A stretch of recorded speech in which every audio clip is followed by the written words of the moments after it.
બુલેટિનમાં વાત કરીએ અન્ય મુદ્દાની તો અમદાવાદની ખ્યાતિ હોસ્પિટલમાં જે સરકારી યોજનાના નામે કાંડ થયો તેના પછી એક બાદ એક ખુલાસા થયા અને એક્શન લેવાયા. એમાં 7 હોસ્પિટલોને એક ધડાકે સસ્પેન્ડ કરી દેવાઈ છે. તેની સાથે આ જ પ્રકારની બીજી તોડબાજ હોસ્પિટલો પણ અંટાઈ તો ગઈ છે, પરંતુ સવાલ એ છે કે ખ્યાતિ કાંડમાં હજી બીજા કેટલાક મોટા માથાઓના નામ પણ ખુલશે કે નહીં.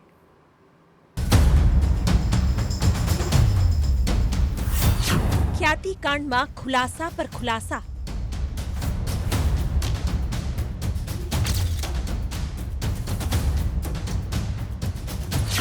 એક નહીં, અનેકની સંડોવણી.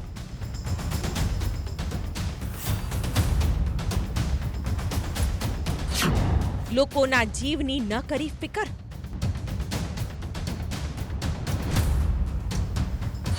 હવે કાપો જેલના ચક્કર.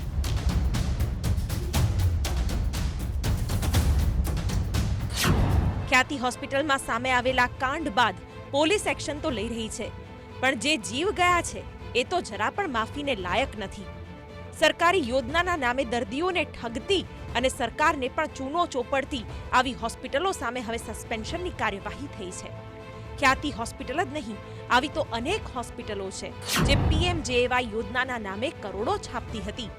આરોગ્ય વિભાગે પીએમજેએવાય યોજનામાંથી 7 હોસ્પિટલોને સસ્પેન્ડ કરી છે. જેમાં અમદાવાદની 3, સુરત, વડોદરા, રાજકોટ, ગીર સોમનાથની એક હોસ્પિટલ સસ્પેન્ડ કરાઈ છે.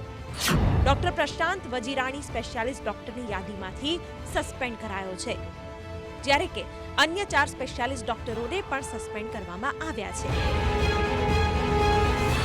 આ 7 હોસ્પિટલોમાં શ્રી જીવન Jyot Arogya Seva Gir Somnath, Naritva Turning Point Health Care Ahmedabad, Shiv Hospital Ahmedabad, Nihit Baby Care Children Hospital Rajkot, Khyati Multi Speciality Hospital Ahmedabad, Sunshine Global Hospital Surat, જ્યારે કે સનશાઇન ગ્લોબલ હોસ્પિટલ વડોદરાનો સમાવેશ થાય છે.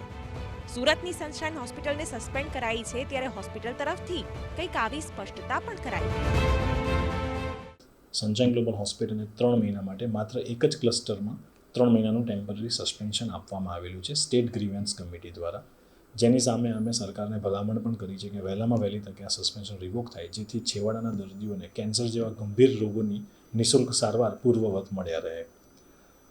બીજા બધા જ ક્લસ્ટરો જેમ કે હૃદયરોગ, ઓર્થોપેડિક્સ, ડાયાલિસિસ, યુરોલોજી, નેફ્રોલોજીમાં પૂર્વવત આયુષ્માન ભારત યોજના અંતર્ગત નિઃશુલ્ક સારવાર અહીંયા ઉપલબ્ધ જ છે. તો ખ્યાતિ કાંડના વડોદરામાં પણ પડઘા પડ્યા. ખ્યાતિ હોસ્પિટલ કાંડનો રેલો પહોંચ્યો વડોદરા. સનશાઇન ગ્લોબલ હોસ્પિટલ પીએમજેએવાયમાંથી સસ્પેન્ડ. 3 મહિના માટે સસ્પેન્ડ કરાયાનું સંચાલકોનું નિવેદન. ખ્યાતિ હોસ્પિટલ સાથે કોઈ જ સંબંધ ન હોવાનો દાવો.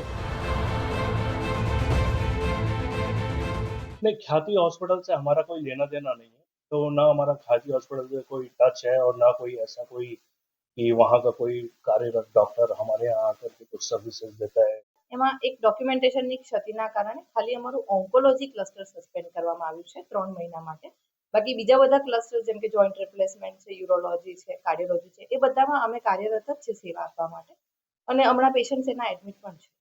પણ વાત તો ફિકરની છે, સવાલ વિશ્વસનીયતાનો છે. લોકો કેટલા વિશ્વાસે હોસ્પિટલમાં સારવાર થશે એવી હાશ સાથે પહોંચે છે.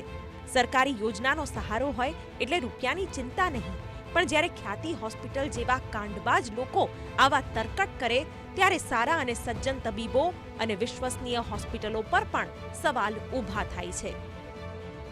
ચોક્કસ એક ડૉક્ટર અને દર્દી વચ્ચેનું જે વિશ્વાસનું સેતુ હોય છે એ થોડોક તણાવમાં આવે છે, અને આવા સમયે તણાવ ન થાય અને પાછો વિશ્વાસનો સેતુ પાછું મેન્ટેન રહે એના માટે ચોક્કસ આઈએમએ ખૂબ મહેનત કરતી હોય છે, અને પાછું દર્દીની સારવાર કોઈ પણ લેવલે, કોઈ પણ ગ્રામ્ય કક્ષા હોય કે શહેર કક્ષા હોય, એ તકલીફમાં ન આવે એના માટે પણ જાગૃત રહે છે. જ્યારે આ ખ્યાતિના કેસમાં જો આપણે જોઈએ તો એવું લાગે છે કે જે પણ ઘટના બની છે ખૂબ ખરાબ બની છે, ખૂબ નિંદનીય બની છે, અને એની ચોક્કસ અમે આરોગ્ય મંત્રીશ્રીને પણ એક લેટર લખ્યો છે, આરોગ્ય સચિવને પણ અમે કાગળ લખ્યો છે કે આ જે ઘટનાની પૂરેપૂરી ન્યાયિક અને કાયદાકીય કડક તપાસ થાય. વિશ્વાસ તો ડગમગ્યો છે, હોસ્પિટલ જતા ફફડાટ પણ થાય છે.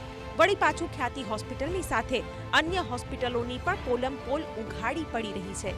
ત્યારે મોડી પણ કાર્યવાહી જબરદસ્ત ચાલી રહી છે. છેલ્લા 2 વર્ષથી પીએમજેએવાયના નિયમ વિરુદ્ધ ચાલતી 22 હોસ્પિટલોને પણ સીલ કરી દેવાઈ છે. અને હવે આ કાર્યવાહી જે બાદ હવે પોલીસ તપાસમાં પણ નવા ખુલાસા થઈ રહ્યા છે. Bureau report TV9.